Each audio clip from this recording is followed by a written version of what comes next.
Hello, Looney listeners. You are listening to episode 10 of Into the Night, a Moon Knight podcast. I'm one of your hosts, Ray. I'm Rebecca. And I'm your third host, Connor, rounding out this amazing cast. This week, however, just one issue.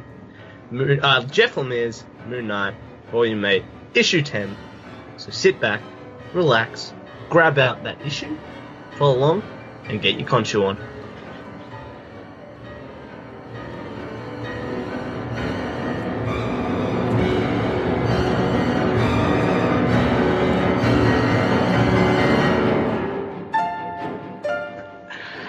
Welcome everyone. How are we all doing this week?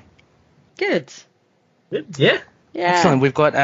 We have New York Comic Con just starting this weekend, but more importantly, actually, we have the return of Rebecca. So, thank you so much, Rebecca. Thanks so much for coming back. It was such a blast last time. It's always a delight. And just to have you for the start of this arc and a panel by panel, I can't wait to dive right into it. But before we get into that, I just want to put it out there. Rebecca and Connor, I'll start with Rebecca. What have you been currently reading over the last week? Well, I'm in the middle of a big Booster Gold read for my little foray into DC for the moment. So I'm slowly working my way through that because every week there's always new comic day and that pushes everything back. And then for the new comics, Black Bolt, which was amazing. Iceman, which was delightful. Had a really good panel of the week. Yes. And Iron Fist, which was what did you? I liked. What did you think of Iron Fist? I read that this morning actually. I liked it. I mean, it's like it's weird because it's just a bit unsettled to go from one story arc to the next with this little Shang-Chi one in the middle. But I like the new characters Ed Brisson and Mike Perkins brought in for the first arc, so it's kind of nice to go back to them. Gives a real sense that he has a plan for the story he wants to tell, and some of the stuff at the end almost made me cheer. With the little cage, and I think you get the nod wink as to I like animals in comics. There was an animal in this comic that made me very happy. Oh yes, of course. I look, I don't want to spoil it because it's still relatively new, but that's why I'm just going to that amount. Mm-hmm. Yeah, but also just to be more cryptic as well, did you pick the kind of the other reveal? If I can be no cryptic enough. No, I didn't as well. I actually thought it was someone else. Did you have that same thing? Yeah. That was good actually because I liked it a lot. It was unexpected, but because I was going into it going, I read the old Sabretooth issue a long time ago, and obviously he's on the front cover of the Legacy thing. Yeah. So I was like, and it was all right. And I was like, I don't know if they're really old enemies that I'm that interested in. But it grabs me. The art's still amazing. I still think it's one of the underrated current titles because of all the furore about Iron Fist and stuff like that. But I think it's doing a really good job. And I think it sits quite nicely with the Comixology series that Carrie Andrews is doing, which is the Immortal Iron Fists. And I was a bit worried about whether the two would have any sort of points of contact, but I think they work very well together. Yeah, there's definitely a difference between like the art as well. Oh yeah. I like Brisson's art. Oh no, sorry, not Brisson. Perkins' art is so stunning. Kind of like stunning and gritty. Yeah. And then you have that really like almost caricature art of is it Chan? Afu Chan, yeah. Afu Chan, yeah. But enjoying both of them as well. Yeah. I mean, Black Bolt is just like I think the finest thing Marvel's printing at the moment. Black Bolt, that would have to be my pick of the week, and I've still got a couple of comics to read, so it's really up there. How about you, Connor? I have read an issue from last week and a whole one issue from this week. I've been a busy boy. My last stint before this morning was being awake for 42 hours, so I've been cracking it out. So if I still sound a bit tired, I'm still getting over that. But yeah, I've only read one comic, which was Eugenic by James Tinney, and it was this crazy amazing dystopian story that's just kicked off. If you've read Cognetic or Mimetic, it's the third of the trilogy of those books, so thematically similar. It's fantastic. I've got a bunch of stuff sitting there. Iron Fist, Black Bolt. That's all I can remember right now, but plenty of things, I swear. Spirits of Vengeance one sitting there, because I don't read enough Ghost Rider, and yeah. Mm-hmm. I'm very excited. It's actually a pretty big week for me. Yeah. Yeah, it was a great week. Start of Legacy, really. So. Yeah. All kicking off. Rebecca, did you get Spirits of Vengeance as well? I picked that up. I thought that was pretty good. I found it a little bit confusing. Oh, really? Like, I didn't dislike it, and I read it when I was really tired. It was like one of the first ones I read, and I have a really crazy workload on Tuesdays, Wednesdays, and then I tend to go to the cinema, and then I come back and always shattered and read whatever comics I can get through, and I was like, I've got to read Spirits of Vengeance, and I was just like going, I don't really know if I understand what's going on, so I will reread it, because I liked the art well enough, and I liked the characters, so there was a lot of shirts on people, which I was surprised about. I think I could say that without spoilers. Well, for me, to see, and look, we all know Blade's going to turn up sooner or later, and that I thought that was really good. And it was very much a setup for what's to come. But no, I really enjoyed it. It's great to see Ghost Rider, Johnny Blaze in it. So it'd be nice that he was in Iceman as well, so that was kind of nice. Ooh. Oh, was he as well? Yeah, because it's the old Champions team. Hercules. Hercules. I love that panel with what was he talking about? His crotch vibrating. Yeah, his crotch is vibrating. Oh no, it's my mobile phone or whatever. Yeah, he's cool. He's very funny. They all go, and Bobby goes on his first date with a man. Oh, okay. And it's in the aftermath of they're all getting together for not necessarily happy things, but they all get to be his wingmen. So it's Angel and Herc, and it's pretty cool. I enjoyed it. Oh, excellent. Yeah, I looked at, I read the latest Guardians of the Galaxy as well. I thought it was pretty cool to see the Raptors, and kind of like to see. I'm always fascinated with the Darkhawk. Costume, and anyway, this harks back to the Nova Corps versus the Raptors, so that was pretty cool.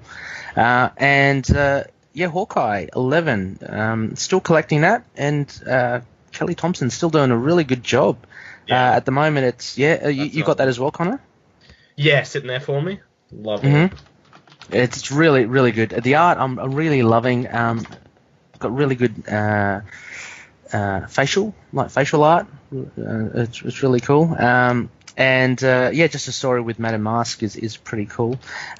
Just got also the Punisher, the Platoon, just on my pile.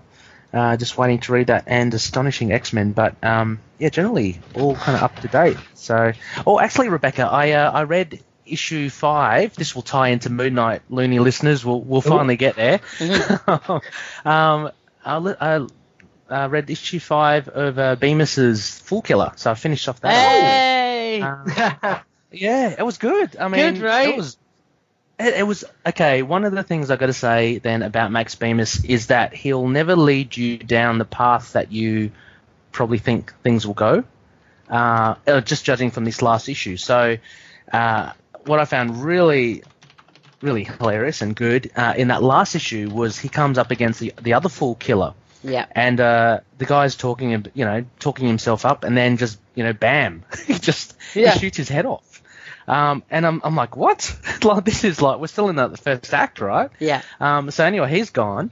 And then I loved how Bemis brought in the Punisher, and this sense of of hopelessness for Fool Killer, and so he ends up in jail. And the ending is just like, it's not happy. It kind of is a little. Yeah, but it seems to be what's right.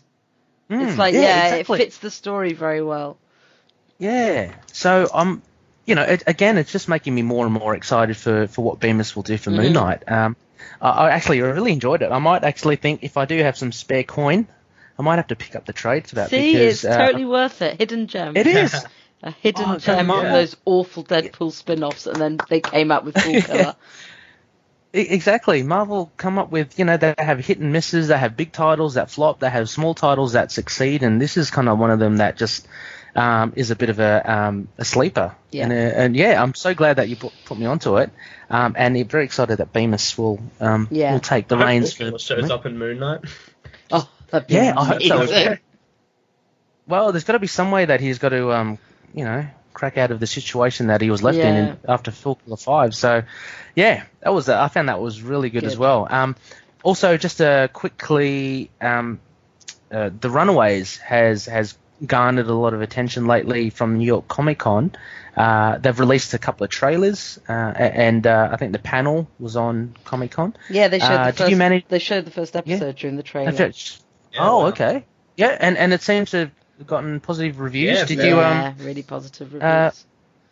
What are your thoughts? Both of your thoughts on I The Runaways? just watched the trailer, funnily enough, because I tend to avoid these things, and I was like, fine, let's watch it. This is good. Yeah. I can't wait. I can't wait to see The Runaways. Yeah, me neither. It looks so good. Yeah, they didn't reveal too much, in the trailer, I thought, which was good. The likes of Runaway fans, I guess those that have read it, like ourselves, you kind of know what's up ahead. Mm-hmm. But they seem quite faithful to the comic. And I'm going to try to get Eve to watch it. I think it kind of looks grounded enough. She won't be too overwhelmed by the Marvel universe for it. I think it's pretty much a standalone. I think. Yeah, absolutely standalone. Yeah. Okay. Well, apologies, loonies. We just wanted to to debrief on what we were all kind of catching up on, especially with New York Comic Con this weekend. Nothing on Moon Knight, sadly. We're like 2 days in and nothing. No. Yeah, which was ridiculous. It's a disappointment. Not even in. Didn't they release some games like Marvel? Or is that gone? Marvel Lego 2? Yeah, I think Connor said that wasn't Moon Knight. I didn't really look. Oh, no, that was Phantom Rider. Oh, okay. Oh, Phantom Rider. Okay. That's cool. Okay. Yeah, fair enough. Was that the one that Austin put up on the Facebook group? No, this was Jordan in the Serious Issues group. Oh, okay. Collusion. Okay. Oh, sorry. Yeah, Jordan. Yep. Excellent. Collusion. Fair enough. All right. Well, let's sorry, loonies, to keep you waiting. Let's get into our news for this week. There's not too much there, but we've had a hand from some of the loonies who have dropped in a couple of juicy bits into our Facebook group. So the first one comes courtesy of Joshua, and it is one of the variant covers for the upcoming Moon Knight issue, so issue 188. And we have a cover artist here by Daniel Warren Johnson. And it's a ripper. It's got Moon Knight pretty much aflame. It's amazing. Yeah. What are your thoughts on what could possibly this be depicting? I think I just love the general motif of this new big bad, the Truth, just sort of just burning out Moon Knight's world, like invading every part to pull him out by the shadows, but just having everything like he knows and love ablaze. Just, this is a villain that Moon Knight will have trouble fighting. It's just sort of this impressive force that's just beating down on one man. It's big. It's a bloody god fighting a little man. Mm-hmm. It is. And like Moon Knight is, for all intents and purposes, he's just a man, right? I mean, he has been resurrected by Khonshu, but apart from that volume 2, he hasn't got any special powers or anything like that. So he's taking on a guy like a sun god. So this looks pretty good, actually. I wonder how many. I heard along the grapevine there are probably about 3 or 4 variant covers. Is that correct? 5, I think. 5. Okay. 4 or 5, yeah. Oh, right. For at least that first issue, and then even possibly 3 or 4 for the next. Yeah. Because I saw when I went to my local comic book store to pick up, this week's pull of like Iron Fist and Spirits of Vengeance. I did see a fair few variant covers there, and I also saw actually a lot of the lenticular covers. So I just wanted to pull back a bit and ask what you guys thought. I thought those lenticular covers were meant to be kind of hard to get for retailers, but there were shelves of them where I was. What I don't know. Was this something that Marvel kind of pulled over our eyes, or? I think one of the comic shops over here said that initially they hadn't offered non-US stores the same kind of discounts as US stores, but then they changed that, so that had led to them buying more. But I don't know. It's one of those things that some of the retail side is usually quite murky about what goes on. I have no idea. Yeah, you're probably right, just with how Marvel seems to run these things, that this was probably a last-minute thing that retailers realized, they're printing these en masse that we can get, because, it really did seem like these were the special variants, but I think a lot of the other ones you see coupled, like probably that Flame one will probably be like a 1 to 150 sort of variant or something crazy. Yeah, so I reckon for the collectors out there, I reckon you shouldn't be aiming towards the lenticulars. I think aim towards some of the other variant covers. Yeah, I think so. And as Connor mentions, this one by Daniel Warren Johnson might be one worth looking at. Anyway, that's a good one. We'll put that in our show notes as well. Have a look. It's a great piece of art. Second, Connor, I think you posted this on the Facebook group, right? It was a TV show it was something very cool, a little site called Observation Deck. You can find them observationdeck.kinja, kinja.com. It's just a little user on there on the site just pitched a cool Moon Knight show, just their own sort of fan want for Netflix or any shows that'll pick up our sheep face, because we want them soon. It was quite in depth, wasn't it? Yeah. Have you guys you read it all? I spent some good time looking through this, and there's been a lot of thought into it actually, and I really do enjoy the little tweaks that he's made. So the big one is that and I think taking a bit from Bendis, he wants to, his pitch is setting it in Los Angeles in California, which I think is quite different. A different thing to do, but his characters. Was that when the Bendis run? Was he there for the Bendis run? Sorry, was he there for the Bendis run? California Moon Knight. Yeah. He went to LA. He relocated in that stint. But this write up by this guy is really cool, because a few of the things that I took from it was.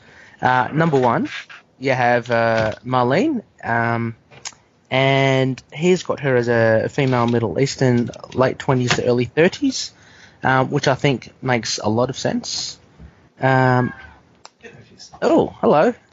Yeah, sorry, just chatting. He's here. Oh, yes, excellent. And he's just got...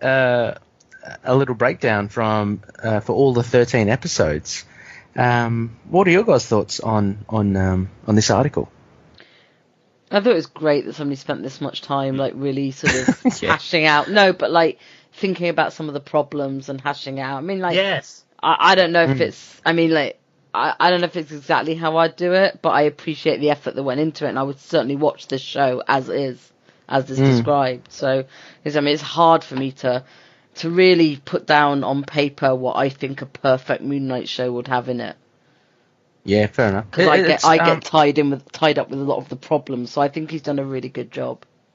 Yeah, it's very persuasive. Like his overview, as I was reading it, I was thinking, yeah, this is really written as a pitch. I mean, it's really tight, and it's really it makes a lot of good points. So, yeah, I was kind of all for it as well. We also have like Detective Flint as well, portrayed as a female in late 40s, early 50s, which I think would be great as well, because there's no reason why Detective Flint should be male or female. So all round it was just a bit of a fun read, I thought. Yeah, I loved it. Yep, sorry. I was just I love the focus on his identities and mental health, and the look at especially at his Jewish heritage, and that sort of just a very sort of well-rounded sort of just diverse and sort of, and I guess if it was written by this guy, well-written cast. But I loved the focus on episodes as well. He gave a little bit of an episode description. I love how it sort of has Moon Knight sort of becoming a vigilante from the shadows, with almost sort of gaining the trust of the LAPD through Detective Flint. And I love he spoke a lot about, it's sort of about a man and his god, and I think it has a lot of focus on Khonshu as well. So I think obviously this won't be our show, but I think if the guys writing it took a look at this, they might even find themselves an idea or two to add in to make the show a bit better.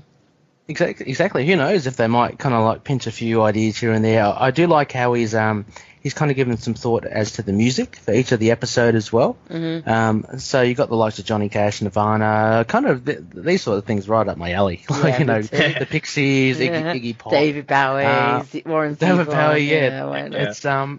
It's really good, and he's managed to, in each of the episodes, to include all the key characters of Moon Knight. I think even like the Rogues Gallery. So he's actually got Stained Glass Scarlet in there as well. He's got Black Spectre. So I think it's really well thought out. I do like, actually, he mentions Zeitgeist Enterprises, headed by Carson Knowles. So that's another bit of a twist to the Moon Knight mythology, by having Black Spectre, but by having someone more corporate, by turning Black Spectre more corporate. Maybe that lends itself to a more of a grounded approach, and to the Moon Knight series. But yeah, great. It's got Red Right Hand by Nick Cave. So yeah, it was generally a very enjoyable article, I must say. Definitely check out the link, which we'll put in the show notes. And we have to hope no one from Marvel ever reads it, because that opens them to being sued if they do use any of these themes in a TV show. Oh gosh. Which is why, but that's why they always say don't send us ideas. Yeah, right. Because then if any of these things turn up, then someone can say, "Hey, look at when I put it online," and like. Well, that makes total sense. So by default, he's actually excluded all these ideas from Marvel and Netflix. But it's good to have read anyway. I thought it was a really good piece of work. Honestly, it was great to have it up there. Yeah, like I said, very thoughtful. And just I'm imagining just enjoyable for the fans. So that was a good read this week. And just finally on the news, just a small one which came just recently. It's from comicbook.com, and Marvel had announced a couple of series for next year. So one of them, they've got a Rogue and Gambit comic book series, which I'm sure a lot of people will be happy about. But they've also got the Return of Legion, which will be kind of right off the back of Fox's and Noah Hawley's Legion TV series. So that's pegged for release in February 2018. It's going to be a 5-issue miniseries. But yes, the connection to Moon Knight is that the one of the Moon Knight alumni, Wilfredo Torres, who has featured prominently in the Lemire run, he's penciling it, and it is to be written by Peter Milligan of X-Force. So yeah, are you guys going to be looking to pick this up, or maybe even the Rogue and Gambit one? I think yes. Yeah. I didn't peg you guys for X-Men fans. Oh, I'm a big X-Men fan. They were one of the few. When I started comics, I think I spent a month learning all of their history. I was on Wikipedia and reading just every day. It was crazy. But I always loved these smaller guys. I think I'm excited for Rogue and Gambit because it has Kelly Thompson and Wilfred. Perez. I just mixed around. Thank you, Perez. Very excited for that. But definitely when it comes to the character, it's definitely Legion. I love him. Love his old Claremont issues, and following on from the incredible legacy. Yes. X-Men legacy. That he has a legacy to fulfill by making a series just as good as that, because I will hold that series against him. Yeah. It's a really hard, like, for anyone to come up after Legacy and tackle David Haller is something, but obviously interested. And X-Men and Spider-Man were my first comics as a kid. So I totally grew up on X-Men. Was that for both the animated series that kind of got you into X-Men? No? I'm too old for that. Thank you very much for that. No, it was the comics of the 70s, my friend. Yeah, I mean, X-Men, I've got to admit as well, kind of got me into comics as well. I was more of the early 90s. I loved the Mark Silvestri run with Chris Claremont. Course, and you started getting early issues, of Jim Lee. I think he started doing Punisher War Journal first, but then he kind of dabbled a little in the X-Men, and he eventually obviously came to head the X-Men series of the 90s, which was, I believe, with Chris Claremont as well, which was just X-Men without the adjective. But yeah, X-Men was big. I mean, for me, they've kind of dropped a little now, obviously because of the Avengers with the Marvel MCU, and just a slew of other characters as well. But there is a bit of a fondness for the X-Men. But Peter Milligan, not only has he written X-Force, but we were just discussing earlier, he's a bit of a valiant fellow as well. Yeah. He wrote a lot of Shadow Man. And Britannia. And Britannia as well. Well, unfortunately, Britannia, despite Rebecca, it being a lukewarm kind of series for you, Shadow Man wasn't received all that well, amongst Valiant fans. What are your thoughts on that series? I liked it. I thought it was, compared to everything else that came out at the same time, it was a little bit more all over the place. Yeah. Which I can understand, therefore, why the Luke... Because he's such a cool potential character. I think he's one of those... He's a little bit like Moon Knight. Like, everyone wants it to be good because they love the kind of darkness around him a little bit. But I didn't hate it. I quite enjoyed it. I mean, I romped through the run. Yeah. Have you read it? Sorry? No, that's it. Have you read it, Connor, as well? Or? No, I haven't, but just on Peter Milligan in general, he's probably the most 50-50 author I've ever read. There are so many runs of his I adore. Shade the Changing Man, Ecstatic,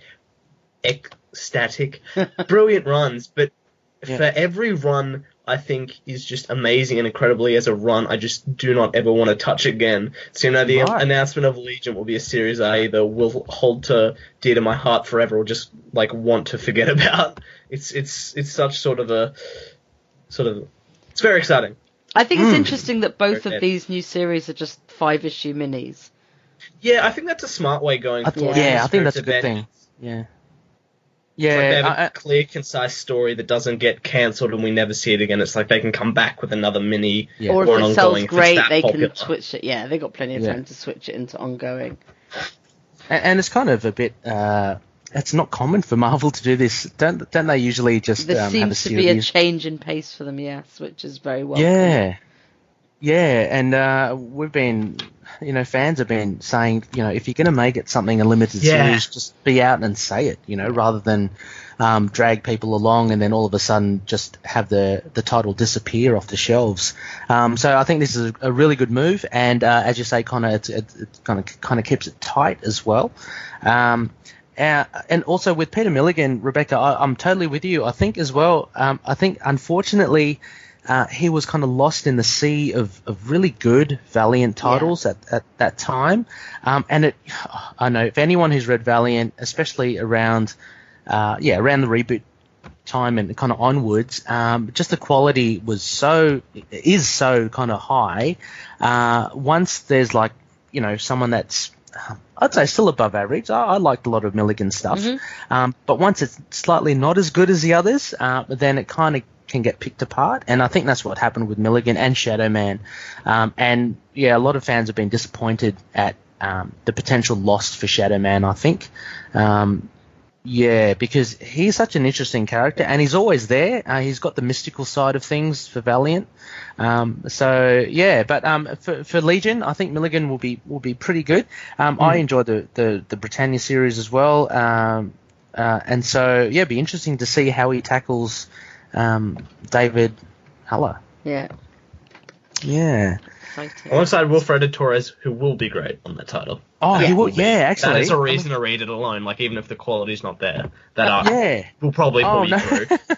Yeah, definitely. I mean, for sure, Torres. As we've seen with Moon Knight, particularly with our last episode, Connor, where you mentioned one of your aspects was Torres's art. He actually shone in that issue 9, and definitely, like, he was.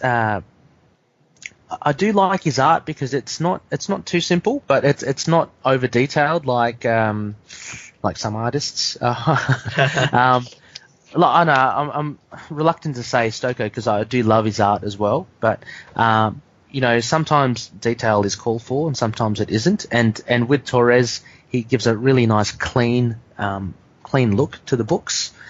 So it worked really well with Stephen Grant.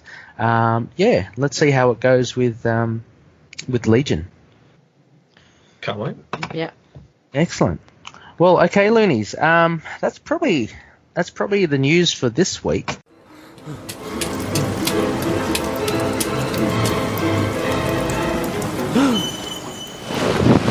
What we have coming up now for Over the Moon is just the one issue this episode, and as always with all the new arcs, we'll do a panel-by-panel review. So having just finished Incarnations just a week ago, we're looking at issue 10 now of Lemire's Moon Knight series. This is titled Death and Birth, Part 1 of 5. It was released 4th of January 2017, and we have the core team members, I guess. We have writer Jeff Lemire, we have Greg Smallwood on pencils, Geordie Belair on colours, we have Corey Petit on letters, and as editor we always have Jake Thomas. Greg Smallwood also did the cover as well. So guys, I don't know about you, but I've actually cracked open my my hard copy single issue for this. All ready to go. Yeah, I'm ready to go. Rebecca, Same here. Good. So let's dive in. Rebecca, can I ask you maybe to read out the blurb to introduce us? Yes. When Khonshu attempted to invade our reality, filling New York City with sand and pyramids, Mark rejected the deadly overtures of the moon god, destroying himself to save us all. Mark slipped between the lives of his different identities, finally culminating in a confrontation in New Egypt between Mark and the men his mind had created. In order to be whole again, Mark was forced to deal with the disparate elements of himself, and once he did, the ultimate task became clear: kill Khonshu. Dun dun dun. Dun dun dun. So, loonies, if you've got your books, please crack them open. We're going to the first page here. So to open, we have a young Mark Spector playing on the pavement some years ago in Chicago. The page that will kick off the arc that probably has changed Moon Knight the most, just since his first issue by Doug Munch. Yes, yeah. Oh, actually, yeah, for sure, definitely. And I don't know, how do we first describe this? He's drawing. Mark he's drawing is on the very pavement with chalk, and he's drawing space wolves Just saying. Oh, yes, of course. Oh! Yeah, he is. God. Done it You again. can see I'm a man of details. I didn't even notice. Oh, yeah, very. Yep, that ties in. Which I thought was amazing. I was like going, I totally didn't get that the first time round. I'm like, he's actually drawing the Space Wolves, and like Did not notice that. he's got a NASA t-shirt on, so he's obviously interested Yeah, I in saw that. space, which is cute. Yeah. I thought that was a Clearly bit- Jewish immediately. Yes, yeah, clearly Jewish. Right. And Smallwood draws really, again, if you look at the background, very synonymous with New York. Like Yes. those, I don't know what they are, terraces that have the stairs that lead up. And Although the, we're the in black Chicago, fence. remember? Oh, sorry, of course. Sorry. Chicago. Oh God, is it like that in Chicago? I've only spent 2 days in Chicago, and I don't really remember. Okay. Chicago. But Because I always let's associate assume that with so. New York. Yeah, Anyway. it You're does right, look a little bit New York to me, but I think go with it because I would like to think Yeah, sure. that. I guess Yeah, of course. I guess in any big city there are neighborhoods that look like this, and Mhm. because they've not Yeah. said what suburb of Chicago they're in. Oh, yeah, let's I just- don't know. I've only been into the city centre, so I can't really judge. Let's just call it American architecture. Yeah. So with broad sweeping strokes there. But yeah, so Mark is drawing on the pavement, having a good time, and he's interrupted by another young fellow who kind of looks like him, just asking him what he's doing, and he's just saying, well, I'm Mark, and I live in this apartment just behind us.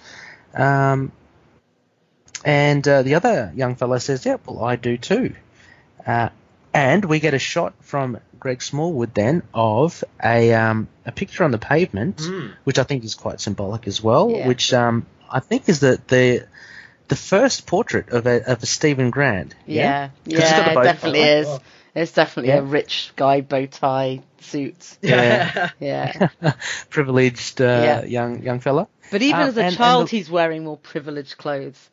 He's got Yeah. like polo shirt. He's got full trousers on, whereas Mark's wearing like that's true. shorts and like knee-high socks. And this kid's like got a belt, and he's much more put Got a together. belt, yeah.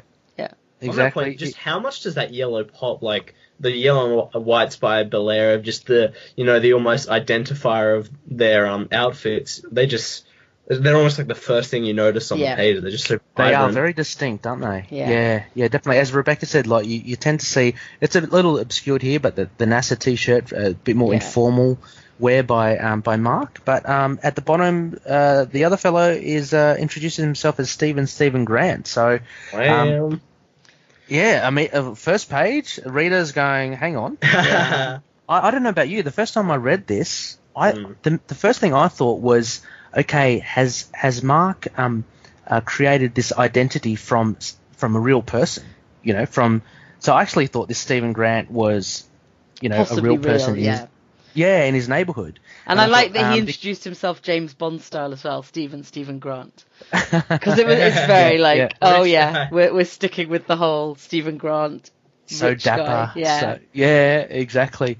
It also reminds me a little of a story by Doug Munch, which he said that the name Mark Spector actually came from a comic book store, like an acquaintance that he knew actually at a comic book store. Oh. And he ended up naming Moon Knight after this guy that he got along with in the comic store. So, I just thought that just reminded me of this. So, so we're introduced to Stephen Grant, and as we move along, they go back into the apartment building, and they're just chatting away. They're kind of introducing themselves. Mark's introducing that his dad's a rabbi at a synagogue, and Stephen is predictably a little vague with his details.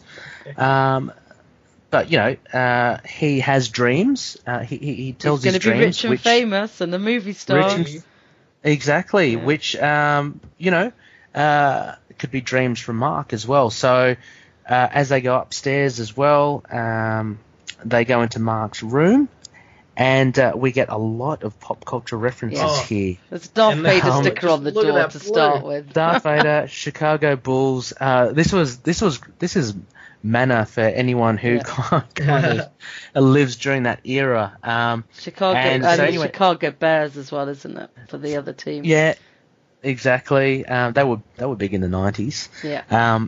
And so Mark introduces Stephen to his bedroom, which actually looks pretty well off as well. I mean, like, you know, Mark's not. A rabbi wouldn't Mark's be. family's not. Wouldn't be like Exactly. But what have we got here? We got the A-Team poster. Max Headroom. Max Headroom is the big amazing. thing. The Star Wars poster obscured by the telescope. Yeah. Oh yes, yep. The Millennium Falcon and the what are they called? X-wings or something? That's an X-wing up there. X-wing, yeah. He's got a couple of trophies, which I'd love to know what they were for. Oh yeah. Little Godzilla. He's got a little Godzilla. Yeah, on the left-hand side, yeah. He's got your 8-ball, your chinchilla. Magic 8-ball. Little Darth Vader on the shelves. Little Darth Vader. I like to think that is the money bank. Yeah, Rubik's Cube. Rubik's Cube. Well spotted. Where's that? On the bottom shelf of his estate. Oh, okay. Oh, God. Fantastic. Oh, my God. I just noticed as well, he's got, you know, I don't know if you did it when you were kids, those awful, like, glow-in-the-dark stars on your ceiling. He's got those just above the Millennium Falcon. Oh, yeah. Oh, yes. Yeah. Yep. Oh, he's got a ball beside his trophy. Could that be, like, good at baseball? Maybe, I was going to say good at cricket. It's going to be, I was going to say cricket. I wouldn't say it's a cricket ball, podcast with Brits and Australians, we all go cricket straight away. Yeah. Well, it's red, you know. Yeah. So. His bed's a car, which is gorgeous. I love that, a red car. I always wanted one of those beds. And I don't know about you, but this sort of bedroom kind of reminds me of Full House, the TV show. Yeah. So you're kind of typical, you know, it's got a rug in the middle, timber floors, it's got, you know, paraphernalia everywhere, and the telescope. You know, who didn't own a telescope back in the day? And of course, Big Alf as well. Yeah. I know. Just hanging out. So, So anyway, my gosh, after that lengthy description of his bedroom, you did say panel by panel. We did say panel by we're doing panel. thing by thing. Yeah, I want to know the panel after Alf, which has also got a space shuttle in it, by the way. Is that He-Man in the background? Or is it a Conan-y type thing? I think it's Conan. Yeah, but I wanted it to be He-Man. He-Man. Red and brutish for a sexy He-Man. Yeah. It's a bit too non-comic-y, non-cartoony. Yeah. Oh, he's got a mask sticker as well. Remember the mask? Yeah. Oh, awesome. Oh, They Greg had Smallwood, fun. outdone yourself. Does anyone know, just sorry, while we're still on this point, the green spaceman, in front of Alf? Isn't that supposed to be like what he based the Space Wolves on, maybe? Maybe. Yes, okay. Yeah, there might be a bit of a subconscious kind of... You can search it off. Blast Wolf. Or it might be just a fictitious toy. Fictitious. Ain't nothing blast off in this real world. So after that trip of memory lane, we're just looking through. Stephen Grant has his eyes on a blast-off figure, and Mark, being the very generous boy that he is, says, "Yeah, you can borrow it if you want." Did you get something, Connor? Oh, no. No. And then suddenly on the last panel we get someone else calling Mark as he turns around, and it's his dad. Is it Elias? Elias is his name. I can't remember, but I think it's Elias or Eli. Anyway, well, I should know, but anyway.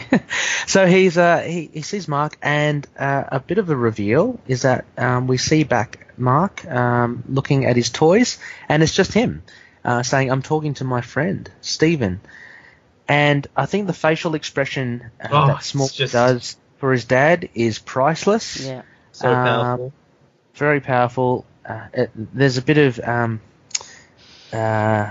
don't know, a bit of confusion, a bit of sorrow, feeling for Mark, who is clearly not in his right mind.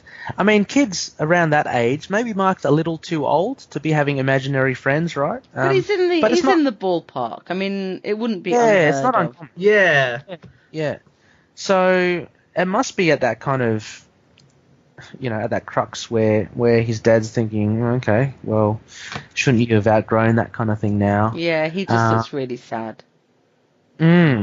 It looks very sad, and we see Mark standing there in front of an Indiana Jones poster. Hot Wheels track down the bottom, I realised. Yeah, and one of those awful viewer things.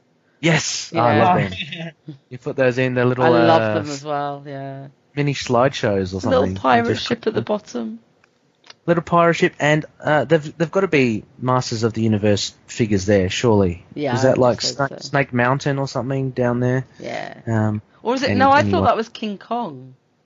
Oh, was it? Okay. I don't know. I mean, they're a little bit vague and could be anything. Yes, yeah.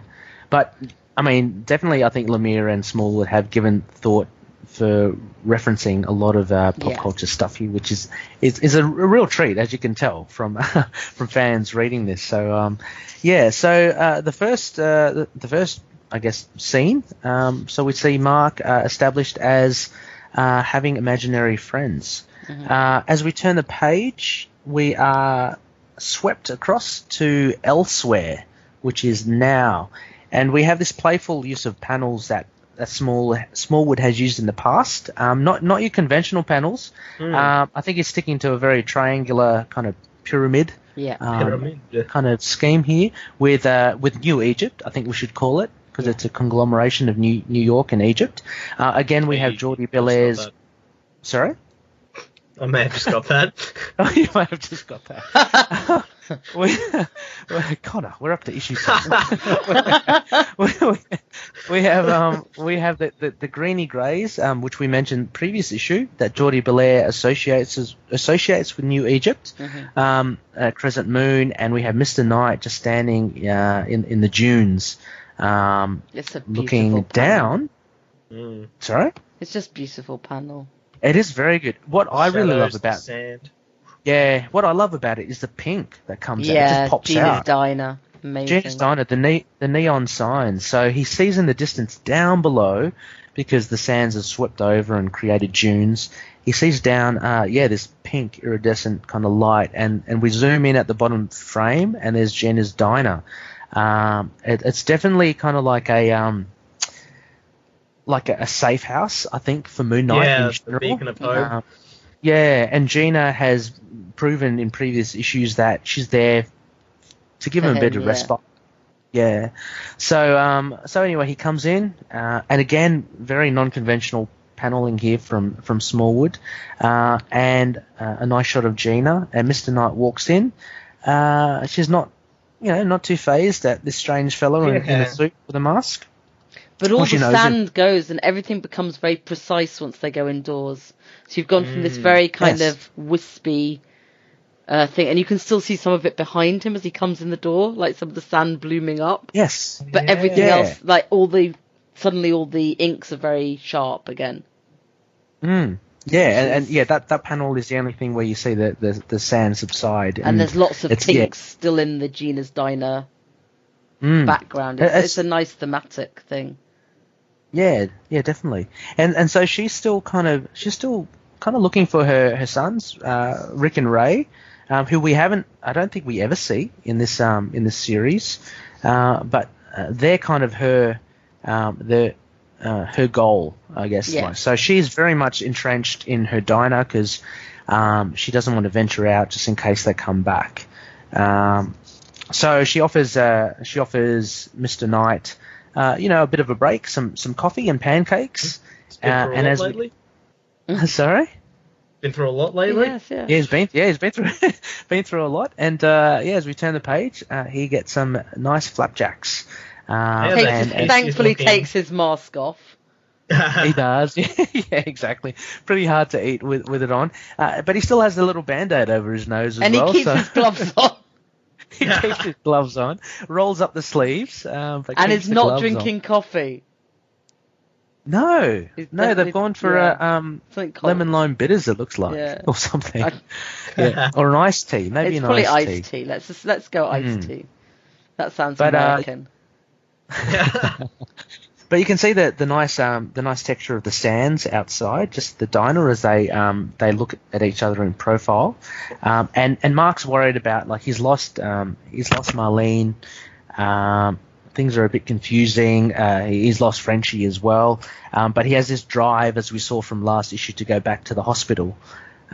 So he tells Gina his plan, and Gina says, why the hell would you want to go back there?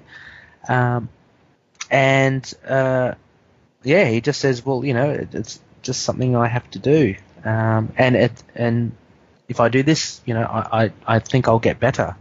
So similar to what we've seen last time, Gina is happy to help Mark, but she's kind of content to stay in the diner and just provide for him if he needs to. And so if he ever needs I'll keep the coffee warm for you, she says. But, be careful out there. So he has a bit of a rest. He puts on his mask. Exactly, that's right, because Crawley is still lost in many ways. And so he ventures out. And again, at the bottom panel, we get the nice pink sand, which reflects off Gina's diner. So that's pretty cool. As we turn the page, we're brought back to just the eyes again. Yeah, which is a running theme. But yes. And these eyes are very driven, right? I mean, like, They're if you very remember focused, the first, yeah. very focused. They're not of a crazy person at all. They're not drugged, or from what we saw in issue 1 of someone who was very kind of out of it. He's a young, vibrant Mark, and he is with his dad, and they're talking to a doctor of sorts. What's his? I'm trying to read his name. Can anyone read the name on that door? It's pretty hard. Dr. Freer something, MD. Anyway, his dad obviously has brought Mark here to kind of get Mark assessed, and Mark's dad talks about how Mark has developed other identities, how he's got Stephen, who came at an early age, which we saw earlier in the issue, but he's also got Jake, which is relatively new, and as Moon Knight fans, Jake is the cab driver, the more kind of street level guy, this is a good little description of Lemire, just I guess describing dissociative identity disorder. So he says, similar to Stephen, we may go weeks where he's just Mark again, and then out of nowhere it's Stephen or Jake for a while, and then as soon as they come, they go. There's no rhyme or reason to it. So Mark is looking very guilty, actually, at his dad describing what Mark goes through. He looks very sad. Yeah, he's pretty sad, and he's a bit ashamed of it, I think. And so anyway, the doctor asks, can you please just stay outside while I discuss something with your dad? And then we get the nice little technique here. I love it, how the word balloons fade in and out, because, like, as a reader, you're squinting and you're kind of looking to to read the words yourself. But obviously it's fashion, so they'll only let you read what you are allowed to.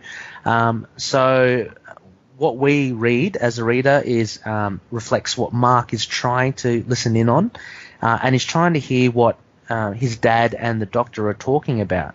But he's suddenly interrupted. And this page in particular, if we look at the panel layout as well, you've got at the top, you've got Mark. It's a pretty full panel at the top, so about a third of the page, and it's a full background detail with the size of Mark looking pretty small against it. And then as you go down, you get smaller panels, and it zooms in on Mark's expressions. And when we get the word balloons from Khonshu and the shadow cast over Mark, it kind of adds to that tension, especially in that last panel where Khonshu is saying that man in there is not your true father. Yeah, and that classic you get speech bubble and Yeah. text. yeah, and you get the eye shot, and then one of my favorite panels as you turn the page is this mixture of art that Smallwood uses for Khonshu and for regular Mark Spector. It's very scratchy, like Khonshu, and I can almost imagine it like in a cinematic scenario. It's really, you can imagine how scary it would be for a young boy. Yeah. Yeah, like a lot of ambient noise coming through, like a flickering image of this Khonshu, which is shown with the art here of rough kind of lines kind of going through Khonshu. And Mark just crouched down at the door, and his eyes again in the center of this page just show utter fear.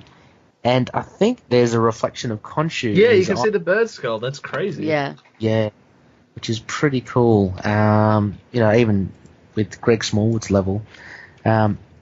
Anyway, so all of a sudden, like a horror movie, the door opened and it's Mark's dad, and everything's back to normal.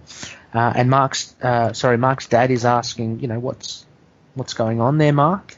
He actually takes Mark aside and says, look, there really is something kind of wrong with you. So that can't be good, because all it does for Mark is it kind of confirms what he's kind of seen before, which is Khonshu. So his dad's saying, look, you're very sick, you need help, and Mark can't help but think, oh gosh, well, I must, because I'm seeing this crazy bird skull figure in front of me. And I like at the end, at the bottom, how Khonshu, it's just pure black, and it's just him to say, I'm waiting. So it's again, for me, I think it's kind of it leans towards cinematic kind of things, almost like Lynchian, kind of surreal stuff. Yeah. So I think it's pretty sad, just like seeing the father as well, just being like completely unable to handle it, and emotionally, he's probably never experienced this before, and not knowing how to deal with it is just sort of really tragic. Seeing them interact when I suppose neither of them really understand what's going on and what Mark's going through. Yeah. I wonder where his as someone mum who is. went to a child psychiatrist at that. Oh, I went to a child psychiatrist significantly younger than that. But right. I did have a lot of that. We'll just speak to your mum. You just go and do this. And not for anything as bad as Mark, by the way. I was hyperactive. Yeah, I mean, I was like, did not have these issues. But it's pretty terrifying. And he captures terror, and Khonshu adds to the terror, and emerges as Mark's probably at his most scared. Yeah, and for such a young, it's such a young age as well. I mean, that's just just terrifying. You can see it in his face. I'd like to know where his mum is at this stage as well. Like, it's very much a father and son thing. It is, yeah.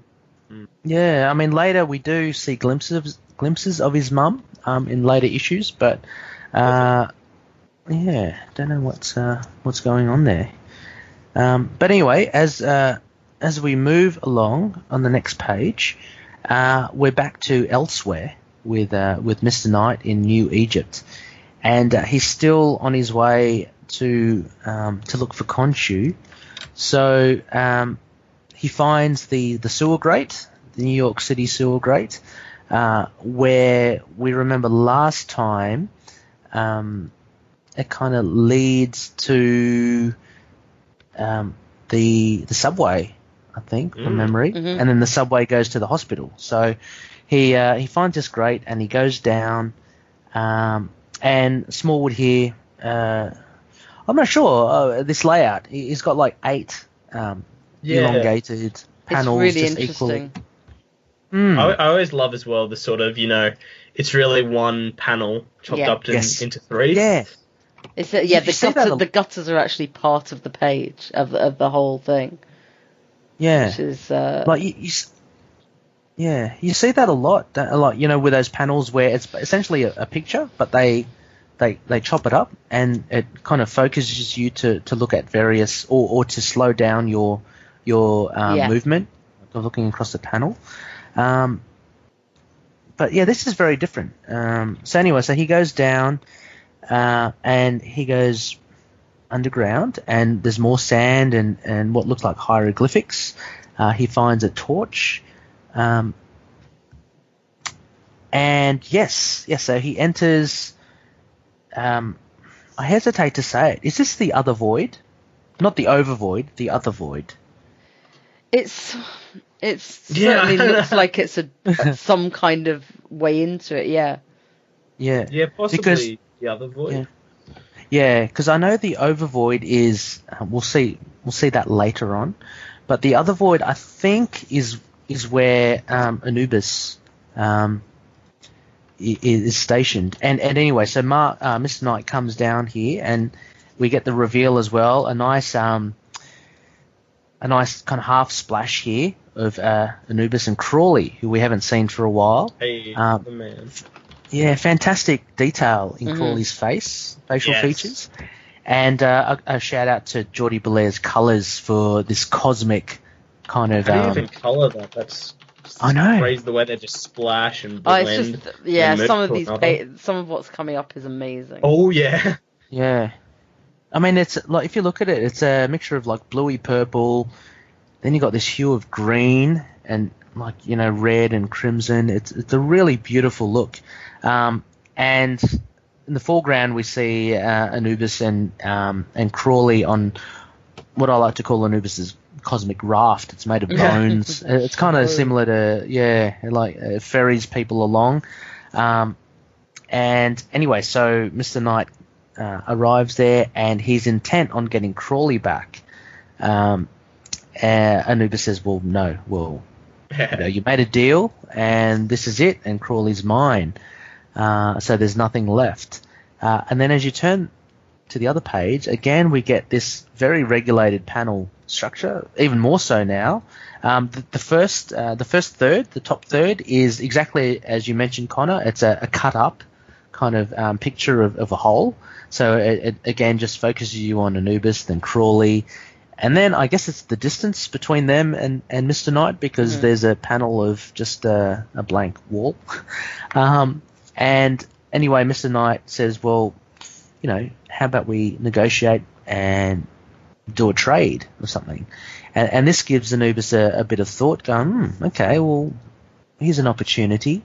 And he mentions to Mark, "I did lose something in the overvoid a long time ago, something very dear to me, but I doubt even you could retrieve it, traveller."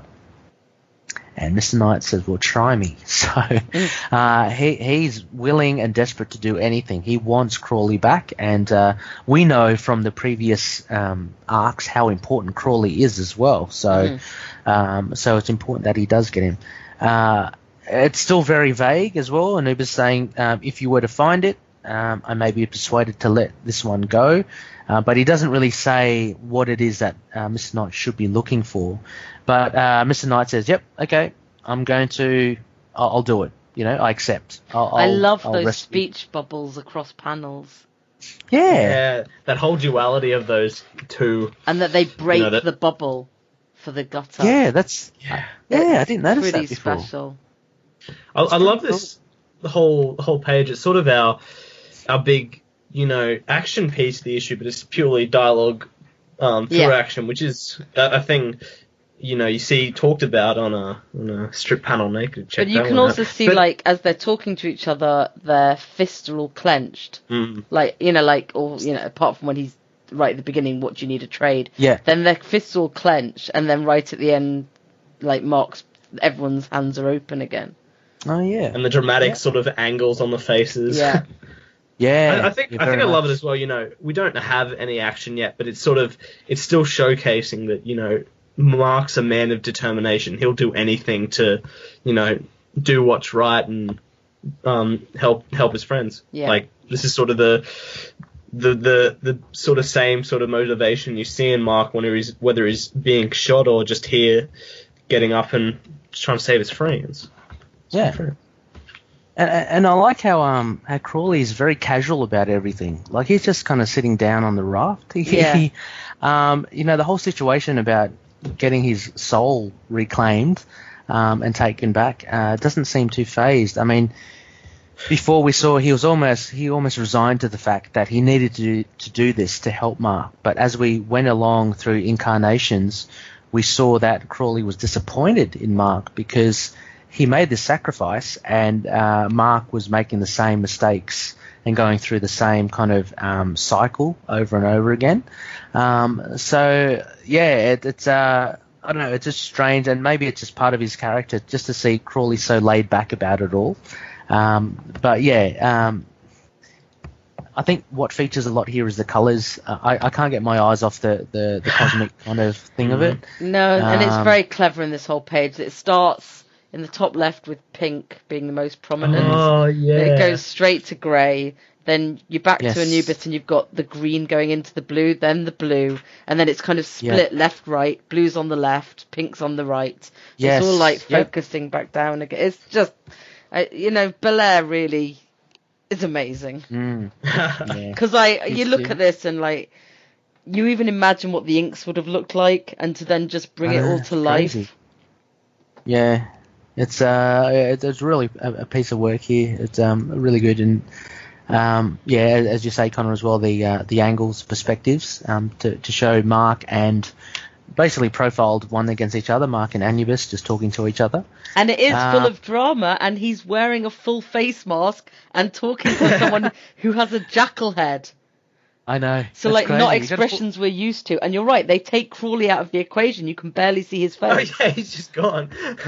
Yeah. But you can only see him from, like, side or, like, you can't see his eyes. No. In any of this page. So, like, you've got all these people who shouldn't be emoting at all. Yeah, definitely. And it's, exactly. Hard thing to do with no features on the face like Mr. Knight. And a static Anubis face. But look, I just want to get to this next page. Some of the stuff coming up is just some of the most beautiful art I've seen for a long time. This is totally, for me, it's totally whacked out, because number one, you've got the letters on its side, so you're forced to move to turn the whole book to landscape, and what you get is a double crossover here of Mark, Mr. Knight, diving into the other void, and it's peppered with sketches of Mark's memories. It seems, ranging from as a young kid to just, I guess, asleep in bed, awake with thoughts, to also what looks like shock therapy. He's got like a mouth guard. Pills. He's got pills. And this is a summation, I think, of the artwork. It's way beyond Lemire. It's pure Smallwood and Belair. Yeah. And it's just brilliant, almost Sienkiewicz in style. If you look at the incidental images behind the white Mr. Knight, they've got that kind of sketchy. Bill there's a definite look. Sketchiness to it, which adds to it being his memories. Obviously, Mr. Knight popping because it's massively black page. These glimpses of colour, and then Mr. Knight going down in the white. Yeah, is he swimming through it? He's almost swimming through it, and he's the only one in white as well. He's the only negative in all this. But brilliant double page there. It's just fantastic, and you have to kind of see it in hard copy form, I think, to really appreciate it as well. I read it in digital, and it was fantastic as well. But it's not the same. Just to turn it isn't. Just to turn the page and see you got these 2 full pages of it is really good. And it gets crazier still. Like we get a couple of ads, which kind of stops the like we're something you miss on digital. Yeah, exactly.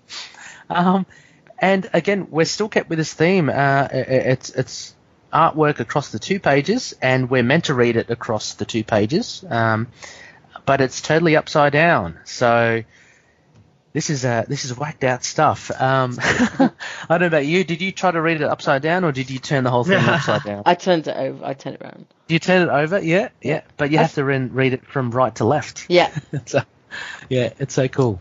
Yeah, sorry, you were about to say something?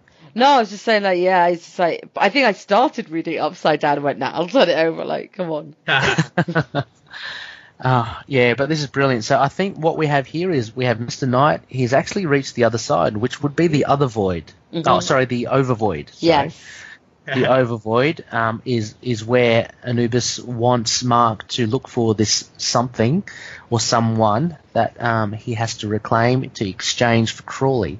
So he comes out the other side, and Connor, correct me if I'm wrong. This is pretty much how it is in Australia, right? So you go.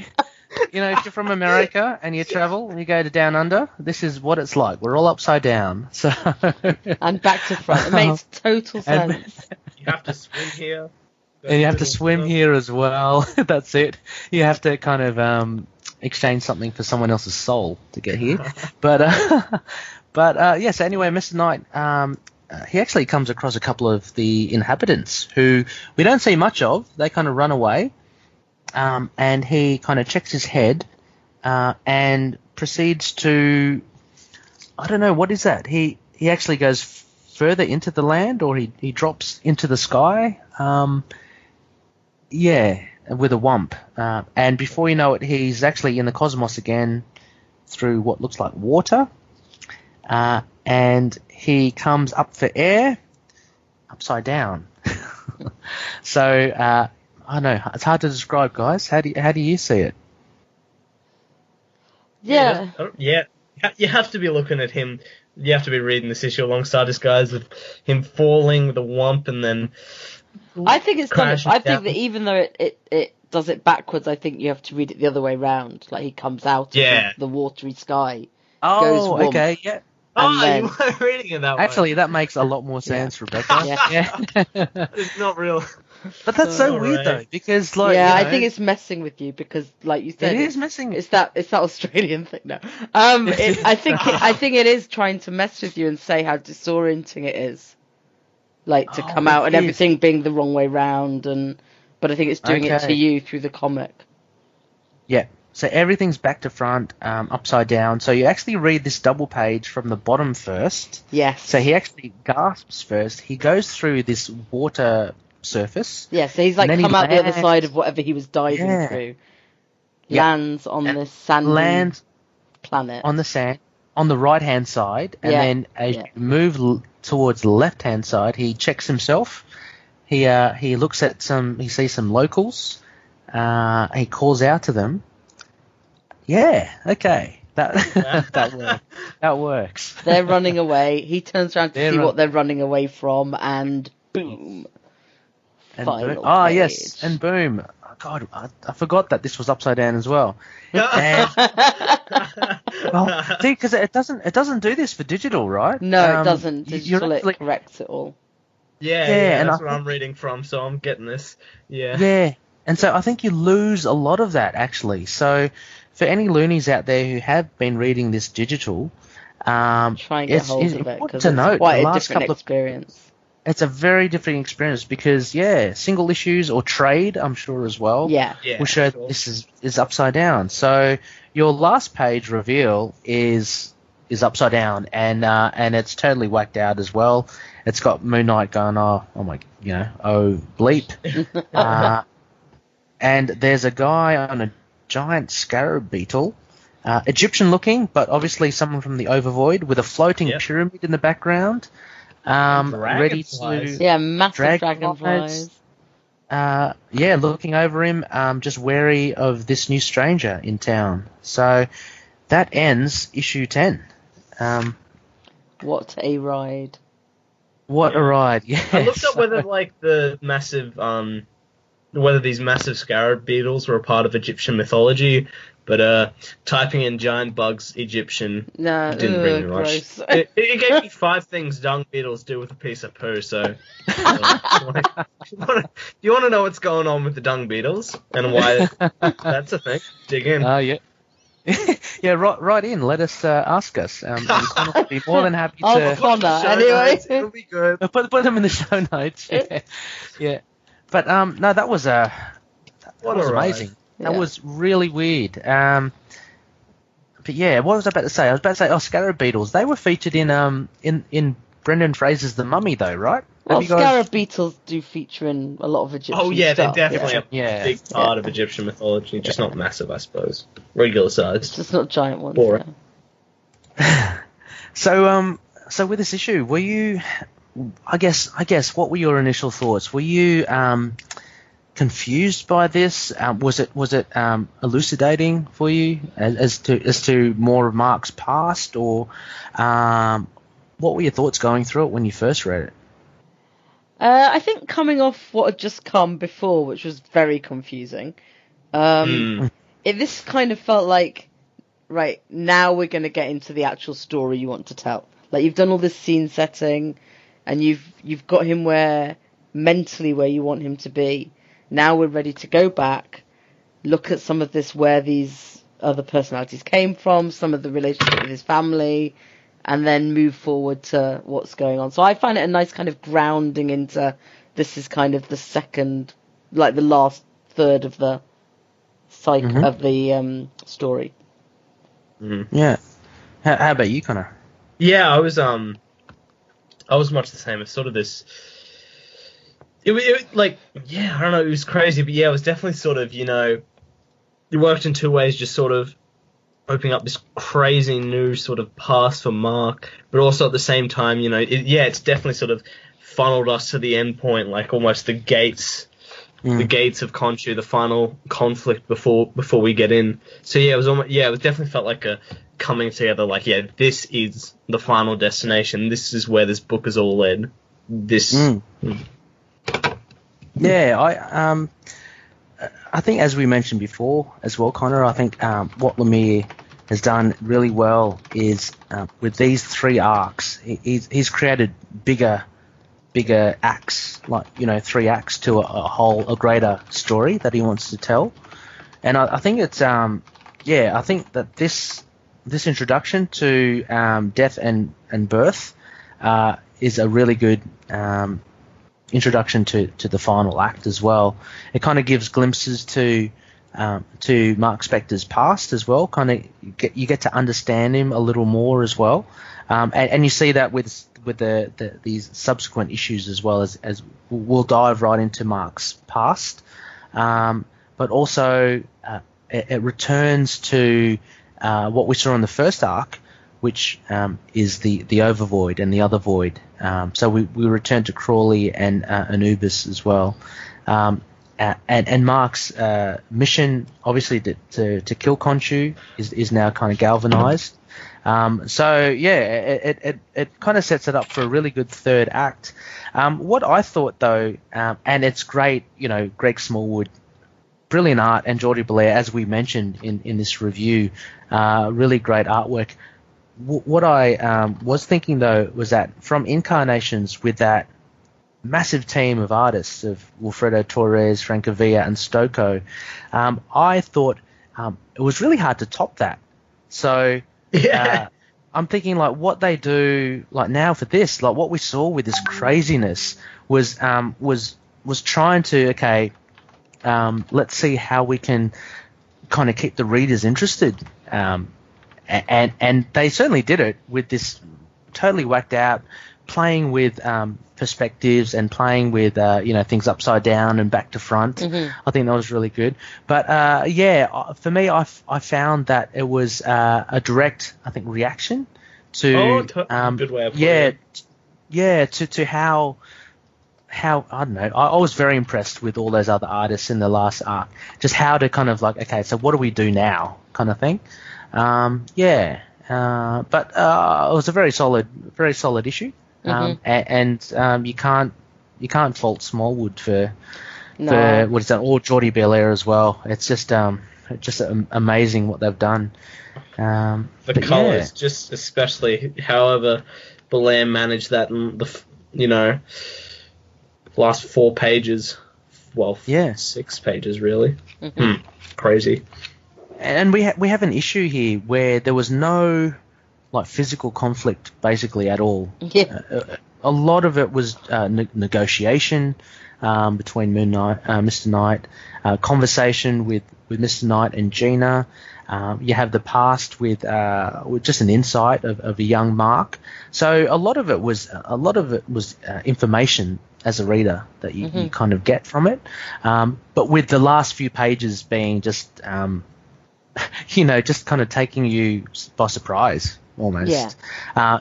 And I think that's what really shocks you because although, as you say, Rebecca, it's weird. Like you get really involved in that conversation with Anubis and Mr. Knight, despite the fact that they both look, like comic characters. You get the past of Mark and his father, but you get totally, ambushed by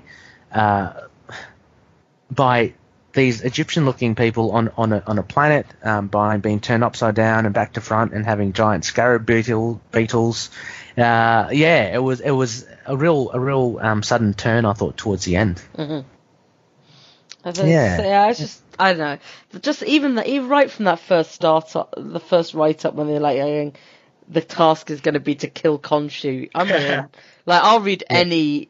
If that's where we're going, I'll read anything. But this is just beautiful. And like there's insights into it goes from really colourful childhood to this amazing cosmic, and like you're right, the upside down pages, and it's just it starts looking really grounded. Like in the first shot is a picture of the ground. Yeah. And like, and it's just and like the last shot, the sand is almost the same colour as the pavement in Chicago. And it's just like there's just so many beautiful details. Oh, it's pink. There's a lot, and even that first summary page has even got the blue and pink split. It's just so much detail in it. It's just I want everyone to have to read this comic. I think Smallwood has picked a really good picture for the cover as well. I think that was a standout for me. One of the images from the issue. Favorites. So memorable.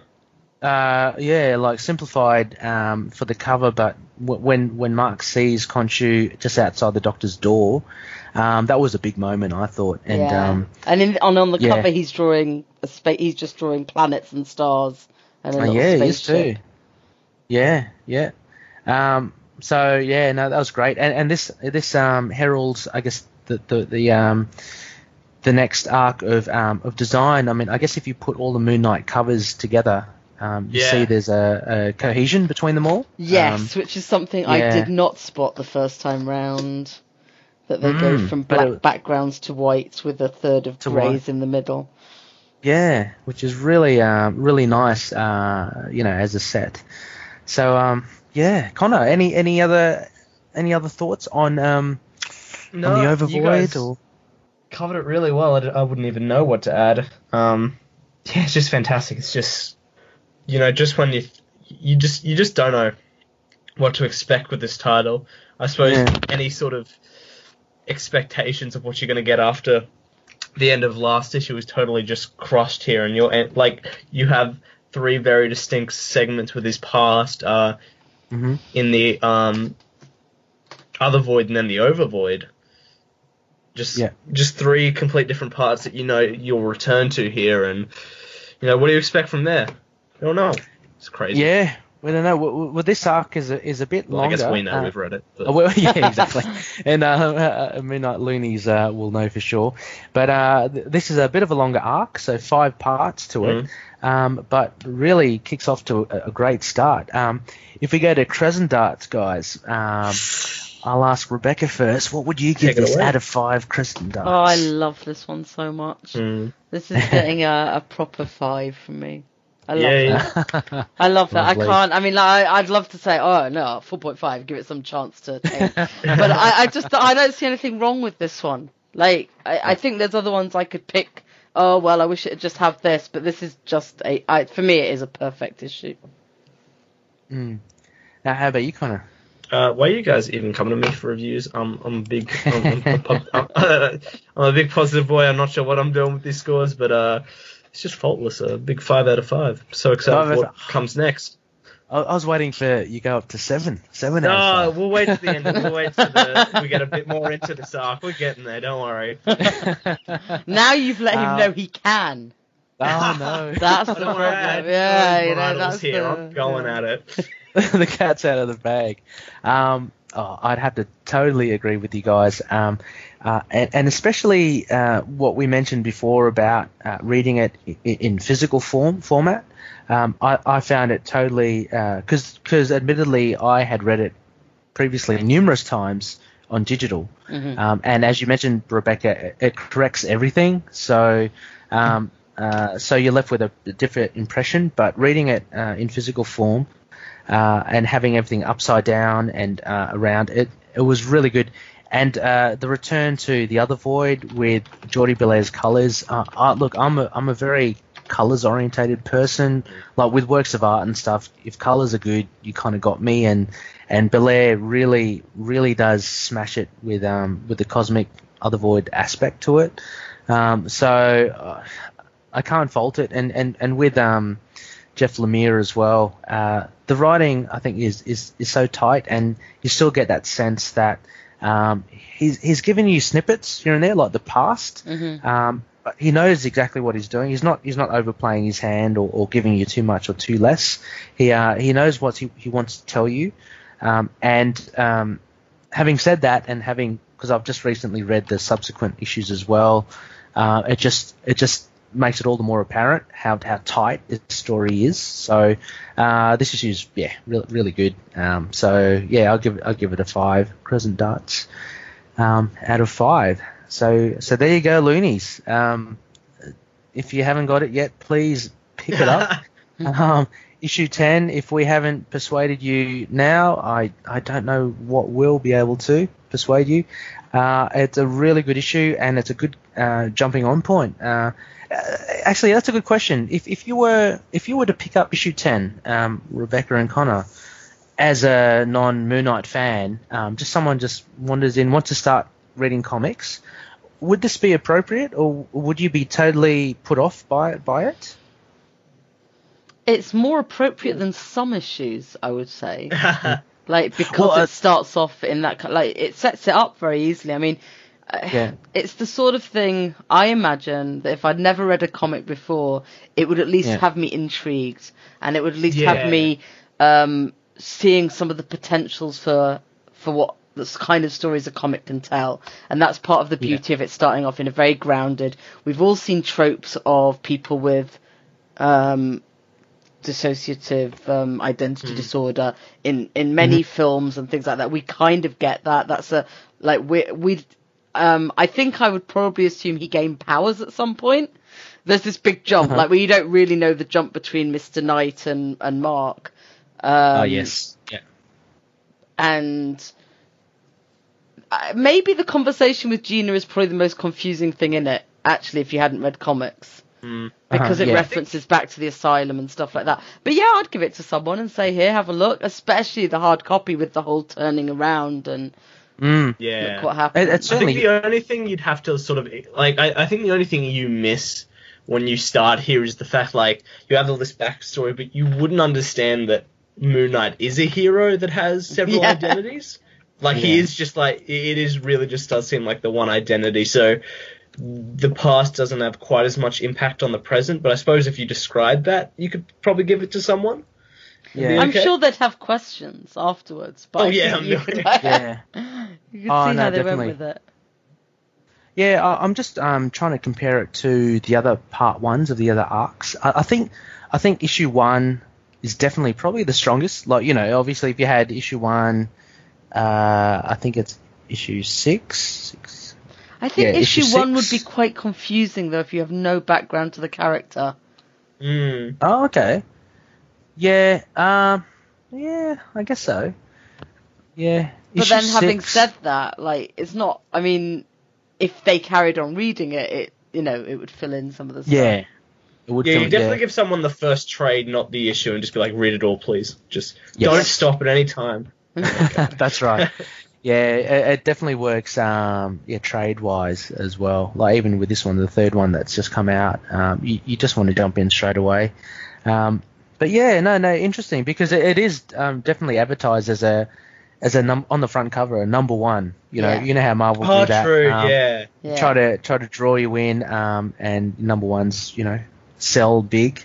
So it's a good jumping on point. But I think so. I think it does. I think it does work well because it starts with a young Mark, and you do get a bit of background. And yeah, Gina's conversation's probably a bit weird.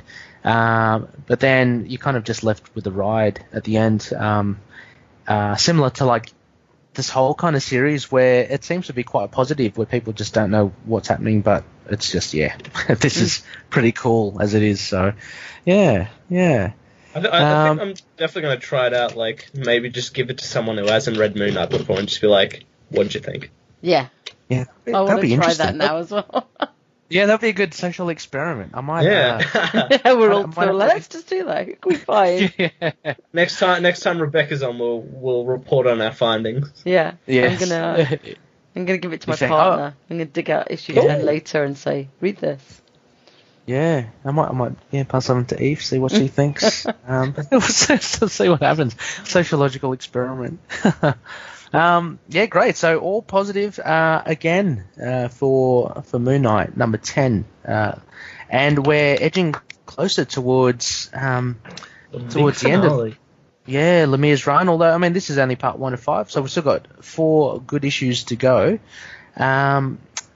So next phase, next episode. Connor, what do we have? What do we have? He says as he brings time to pull up the next issue. On our next phase, we'll be doing Lemire's Moon Knight, Volume 8, Issue 11, Death and Birth, Part 2 of 5, and then something a bit interesting. A little The Defenders, Volume 1, going right back. The Defenders, 1972, Issue 47, Night Moves. Nice. With that character spotlight on Bushman coming. Yeah. Well, we still haven't thought. We'll see how it goes. I don't know. We'll slot in Bushman somewhere. But I think it's very important to kind of spotlight. I'd like to do him just before Bemis's run anyway. A couple of good issues there. Obviously, part 2 of Lemire's run. A bit of a classic one with the Defenders. Connor and I have something cooking. We've got things, some cards close to our chest. So we'll let you loonies know. But it should be a pretty exciting episode next week as well. But before we sign off, obviously we've still got plenty of things just to talk about. For our Spectacle segment, which is just basically about shout-outs from fellow loonies and fellow podcasters. We had a question from Wayne from the Facebook Into the Night group. Connor, do you want to read this one out? Wayne had a couple of really good questions, which I'm hoping we can kind of discuss. Yep. Hey guys, been a bit busy. He says, lately with work and gearing up the 300th episode of my own podcast, which is Courtside, spelled CRTSDE, all about the latest news on NBA and basketball in general. So if that's your thing, check it out. We're up to 300 definitely. episodes. Again, we'll have that in the post in the show notes. It got up to 300 episodes, guys. You can be assured of quality. Yep. Get in exactly. on that. So I'll try and get on the Facebook page a bit more. Into the Night, Moon Knight fan base is where you can find that. A bit more once the Madness is over. Now the question. Oh no. Well, he thanks us. He says, firstly, I want to say I've been really enjoying Into the Night podcast. So keep the great episodes coming. Thanks, Wayne. We love you. Thanks, Wayne. We love you a lot. We do. Alright, so here's the question. I, like the rest of the Moonies, he love our hero Moon Knight. But sometimes I wonder if he suffers from not having a strong adversary to battle. While his rogue gallery is quite unique, the Black Spectre, Bushman, Morpheus, etc., and some may argue that Moon Knight's greatest adversary is him himself, or even Khonshu, he certainly lacks a recognisable arch-villain, someone who shakes him to his core. Who would you like to see in the next run of Moon Knight? a new villain, maybe a retcon of an older villain, or does Moon Knight just need a new angle? On the last run, Lemire did a fantastic job tackling the mental health struggle of Moon Knight, but do we need a break? Sorry, a lot to answer, but I'd love to hear your thoughts. Peace. Actually... Oh, sorry, go on. Oh, I'll do his own little answer after, I think. Oh, okay, yep. Yeah, no, thanks, Wayne. That's cool. A lot of a lot of interesting questions there. Always good to have a chat at the comic store. But yeah, look, I'll open it to Rebecca first. Who do you think would be, say, the arch nemesis of Moon Knight at this point? I always think of Bushman. Mm-hmm. But I agree that he could do with some other bad guys. And I'm guessing the truth is going to be an interesting dangle there for us, because I think possibly that's a fairly clear gap in his sort of thing, is that he doesn't have those he does have unique rogues, but they're not these sort of big.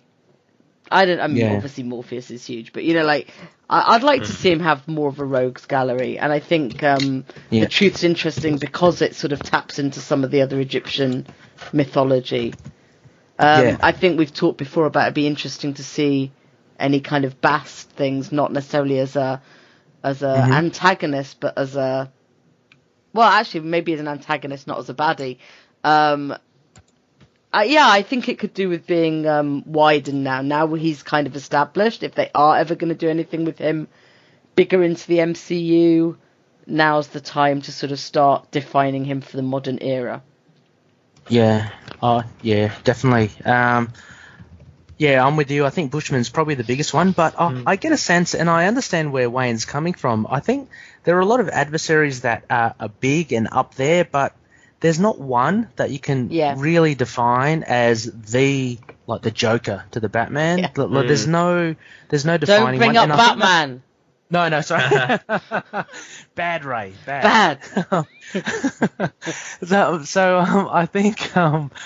I think he definitely needs something, and I think that's what Bemis is really going to try and fix. From the interviews that we've read in the articles about him creating this big bad in the truth.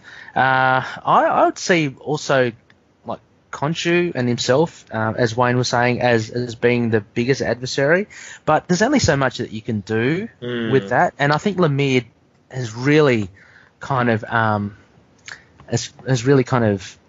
pushed that as far as it could. I mean, I think it would be very difficult to try and top what Lemire has done, especially with Khonshu. I mean, Khonshu has always been there as the devil on the shoulder as well, but I think Lemire has done it really well, and he's certainly been a very like one of the main villains for Moon Knight. But he kind of needs someone that recurs often enough.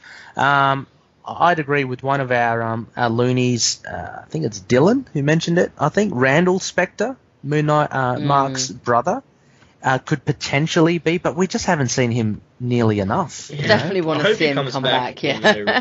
Yeah, because I mean it's so cool. Like you got Mark who is a bit unstable, then you got his brother who's madder than anything else. And a psychotic as well. So he'd make a perfect arch enemy. But we haven't seen him. How about you, Connor? What do you think? I definitely feel like this is Bemis's reaction to this history of without an arch nemesis in Horus or the Truth. I'm not sure which one out of those two will almost become the big arch nemesis. He's been kind of unclear about which one of them will take the spotlight, because one of them obviously has the first arc, but whether they'll stick around. But I think there's some very important wording here that I think Wayne's point of someone who shakes him to his core is probably the most important. Like it's got to be someone reoccurring but still manages to horrify Moon Knight every time, and is just such an opposite of his ideals, which is what I hope we see in Horus or the Truth, as Horus being a envoy of the light and that oppressive flame we saw on that variant art. But I think if I could see someone from his own rogues gallery take a bigger stage. I think I would love probably Randall Spectre or is it Black Spectre? Black I really Spectre, like those, and I like the fact Yeah. that mantle has been passed around, as we saw in issue 6 of the Ellis run. And I think just those two have such direct opposites of Moon Knight. I'd really love to see them come back. Because, I mean, you know, Bushman's is probably the most recognizable, but I was checking through that the other day in preparation for, you know, this setup and for our character spotlight, but I think he's only been in like 12 to 15 issues over the years of Moon Knight, so Moon Knight even then doesn't even really have that proper arch nemesis, so I'm hoping Bemis does pull through that and we see something crazy, because, boy. Yeah, I think Bushman, because he has an intrinsic historic connection with Moon Knight. You know, when Moon Knight was, when Mark Spector was resurrected. So he has that tie with the origins of Moon Knight that kind of makes him, the arch nemesis. But as you say, he hasn't popped up nearly enough, and he's been dead for a long time. He's been resurrected. He was resurrected in Vengeance of the Moon Knight, but that really wasn't kind of him. He was Khonshu in the Houston run. He was just Khonshu was just masquerading as Bushman, so he really has been kind of out of action for a long time. Black Spectre, I think is good, but he's a bit of a weird one because apart from the name, I can't really see, and the color, him being black and Midnight White, I can't really see a direct contrast or a tie with him and Moon Knight. But he's definitely a big hitter because he comes back again and again, and he's featured in the Houston or the Benson run, and as well as the Ellis run, as you mentioned. I'm just thinking as well, I'd like to see also the profile. I think the profile he's a relatively new villain. He was featured a lot in the Houston run as well. He's a bit more crafty. He's not, he can't go toe to toe with Moon Knight, but I think it's a mutant ability to read anyone. It's kind of like Karnak, but he gets a whole picture. I think he would be quite an interesting villain. But again, we haven't seen him nearly enough. The only other person who would be like a villain / anti-hero would be Jack Russell, the werewolf. I think if you go back to, that'd be cool. to classic the classic Moon and werewolf. He would be good, but I've got a soft spot for Jack Russell because he's kind of like the Hulk. He doesn't really mean what he does. It's just he's at the mercy of this curse that he's got. So, so there's not really a defined... And the first dog I ever owned for myself personally was it Jack Russell? No, it was going to be a Jack Russell. We went to a farm. We went to a farm to buy a Jack Russell, and I ended up they'd all gone, and I was devastated as a child. So we got a border collie instead. Border collies are good. It was a great decision, and it was a fantastic dog. But I went there desperate for a Jack Russell, so I will always quite like the name. So Did they all just disappear, ready to fight? Yes. Yeah. Jack Russell disappeared. Cool. Good. Yeah. I told Eve today about Jack Russell, like the werewolf, and she's going, "What? She goes, Isn't Jack Russell a dog?" I was going, but I think it was kind of like a bit of a play on back in the day. Well, that's just ridiculous. She has got a lot to learn about comic naming conventions. Yeah. They kind of summed it up a little. So, Connor, you were mentioning Wayne goes on to actually pitch an idea. Yeah, some pretty cool. Wayne says, randomly I've been thinking of other Marvel villains that might be entertaining to see interact with Moon Knight, like borrowing the Purple Man from Jessica Jones. He got smacked in the face. Mm-hmm. But let me paint a quick picture. Purple Man sits with Elisa Warsame, Mark Spector's psychiatrist, is that his name? Probably, and learns of the secrets of both Mark and Khonshu. This leads to a deadly web of destruction throughout New York, causing Mark to bargain with Khonshu to open a mental doorway to his other personalities so he may shred the Purple Man's hold and unleash a little Egyptian god payback. Any deal with Khonshu, though, shall come with a price, and how much will Mark sacrifice? Yeah, it's interesting. Yeah, it's Purple Man's a great villain, I think. And he's quite highly powered as well. Mm-hmm. Is a real tough one. And I loved how he was done on Netflix with Kristen Ritter and Jessica Jones. But he's quite a powerful villain. And I'd imagine that writers would find him hard to write. Only because how do you stop him? Someone that kind of just can persuade anyone, like just by being kind of near them. But it's really a interesting dynamic between him and someone who's mentally unstable. I think that would be that'd be pretty interesting. I think it's definitely an interesting idea. I don't know if Bendis will give him up right now. Jessica Jones. Yeah. So, Did he just show up? Was it this week that the latest issue of Jessica Jones coming out, or another? It was this week. Oh, yeah, that is. So yes, the he's Return not of the back, Purple is he? Man. Yeah, I haven't read it yet. No spoilers. No spoilers. No, I didn't read it in. I just know he's on. All right, the Yeah, Purple but Man's- it's Well, they revealed in the last issue that he wasn't in that- prison anymore. So yeah, that's Yeah. really all you need to know. He's back out there again. Yeah. But I don't know. It did make me think. Like, well, one of the things Wayne's asking is what other baddies that are already out there that aren't Moon Knight ones would we like to see him go up against? Oh. And that's really tricky. That is very tricky. There was some time I had all these other ones lined up, because the whole mentally unstable. Well, obviously we've seen him come against Bullseye, which is pretty cool. Mm-hmm. He could potentially be, because Moon Knight, he could potentially be like an adversary for Moon Knight. That's a tough one. I don't know. Taskmaster. Yeah. I'd like to see everyone go up against Taskmaster. Yeah. Oh, yeah. That was great the last time. Batroc. Oh, bless him. Batroc happening. I'd like to. Oh God, I almost said the sentence. I'd like to see him come up against Gwenpool. Please shoot me now. But I actually would, because Yeah, because her shtick is that she's read all the comics. She was a Marvel fangirl, and so she knows who everyone's other identities are. Yeah. And I think she's not a baddie, although apparently her future self is, so we can kind of count her. Yes, I'm the only person who reads Gwenpool. Whatever. But I think it would be kind of interesting to have her come up against Moon Knight, who's because she's also quite violent because she knows she's in a comic book and get away with it. So she breaks the fourth wall as well, similar to Deadpool. But in that other different way, she's explaining to Batroc how his name comes from the French for this, and it's quite sweet. Yeah. And she goes up to, and Miles comes up to her Spider-Man, and she goes, "Oh, hi, Miles," and he's like, "How do you know who I am?" And because I actually think anyone who'd read the comics would be a little bit scared of Mark. I'd like her to meet. I'd like her to meet him as one of his, to meet him as one of his other person, to meet him as, say, Mark or Jake, not Jake, to meet him as Stephen, but to know all this stuff about him and just be like, ooh, it'd be very odd and weird and kind of interesting. Yes.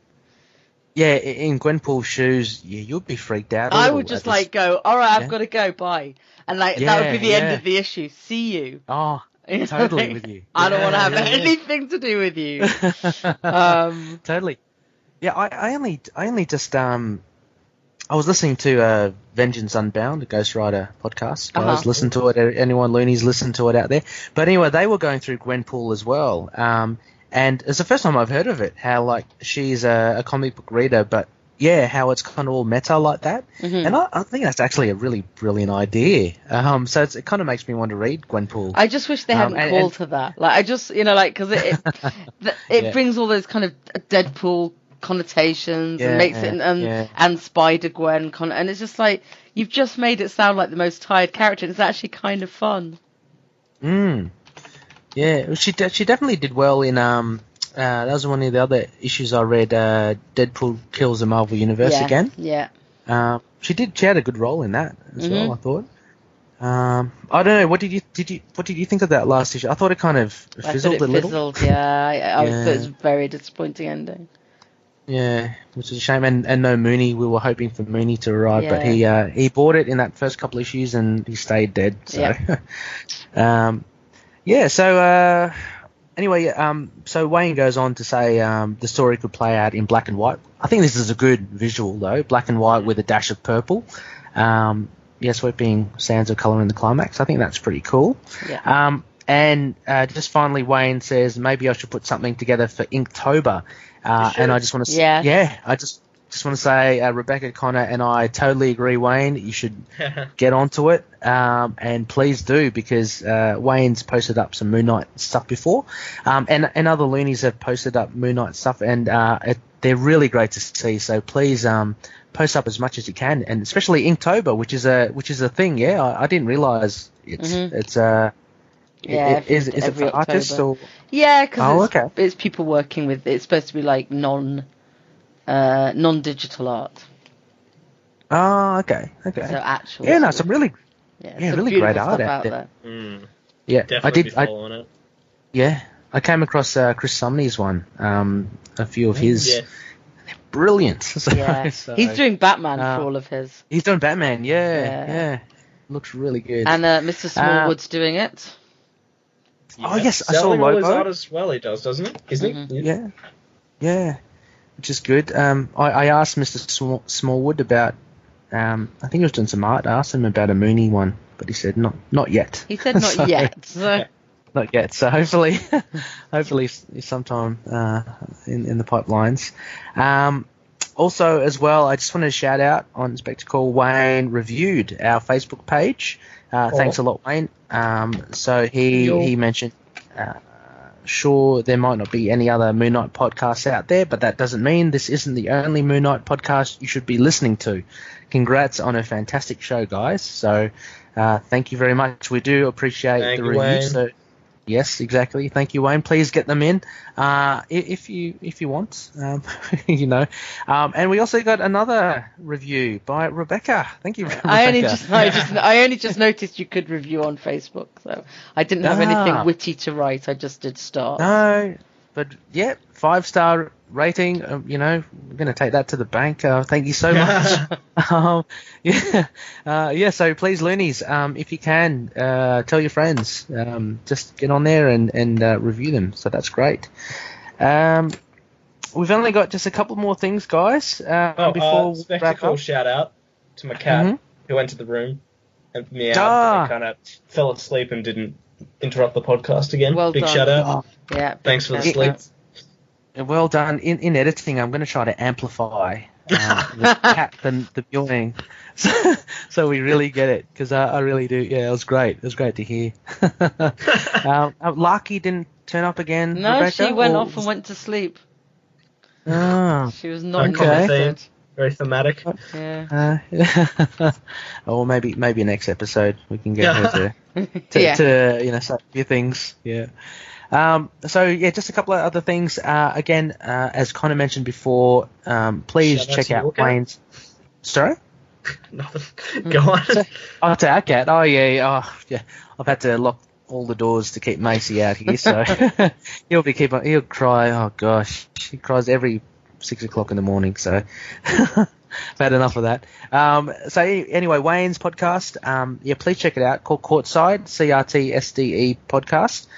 We'll put it in the show notes as well, a link to their Podbean page.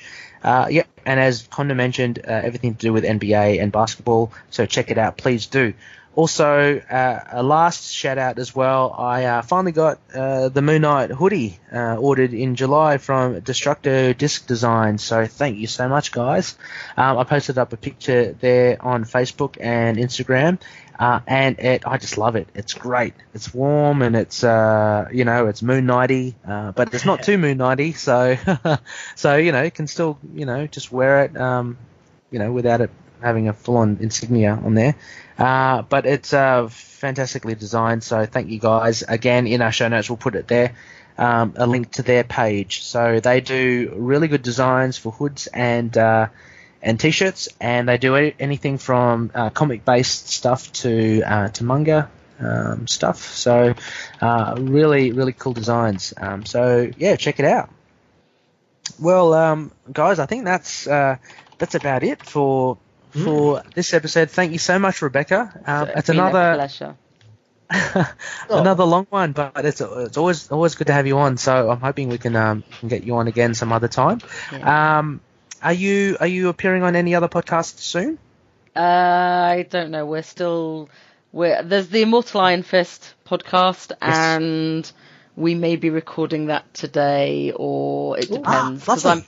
I'm going out all day tomorrow, so it depends. If they record tomorrow, I won't be on it, and if they record today, I might be. So who knows? Okay. Great. Well, Loonies, keep your ears out for the Immortal Iron Fist podcast. Really good podcast as well. Yeah, great stuff. Well, as always, you can catch us on various things, Connor. Various things that I don't have in front of me. You can find us. You can email us at moonnightpodcast@gmail.com.